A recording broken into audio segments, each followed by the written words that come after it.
بازرگانی TBI وەک ئاگادارن دادگای فیدراڵی بە بڕیاری ژمارە 224 و یەکخراوەی 268 فیدراڵی ساڵی 2023 دەرچووە لە 21/2/2024 سەرۆکوەزیرانی حکومەتی فیدراڵ و سەرۆکوەزیرانی حکومەتی کاربڕێکەری هەرێمی کوردستانی پابەند کردووە بە نیشتیمانیکردن واتە تەوتینکردنی موچەی سەرجەم موچەخۆرانی هەرێم لە بانکە حکومە فیدراڵیەکانی دەرەوەی هەرێم تاوەکو موچەی مانگانە لە کاتی دیاریکراودا دابەش بکرێت.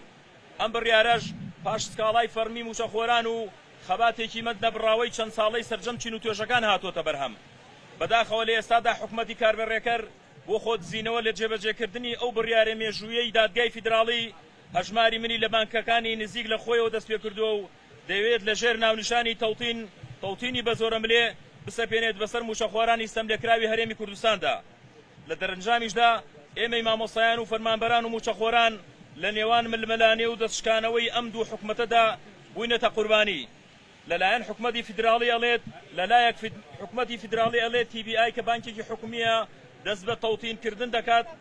حکومەتی کاربێڕەکەریش دەڵێت تەوتین هەژماری منە و TBI هاتووەتە ناو پرۆژەکەوە تەنانەت لەو فۆرمەی کە بە زۆر و بە ناچاری بە موچەخۆران پڕ دەکەنەوە بژاردەی بانکی TBI زیاد کراوە.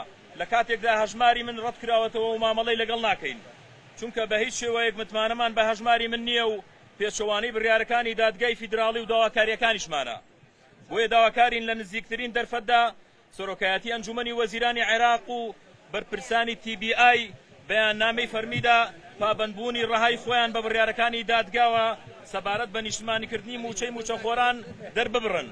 هاوکات ئەو گاڵتەجاڕیە و بانگە شەپڕیا ساشکێنەی دەسەڵاتدارانی هەرێم و هەژماری من ڕەت بکەنەوە.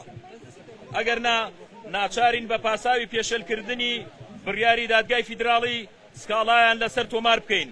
هەروەها خۆپیشاندان و ناڕزایەتیەکان لە هەرێمەوە بەرەو بەغدای پایتەخت ئاراستە بکەین. ئەنجومەنی سەرتاسەری مامۆسایان و فەرمانبەرانی ناڕازی 13/5/2024 ئەگەر هەر پرسیارێک شتانە بێ مامۆستا عادل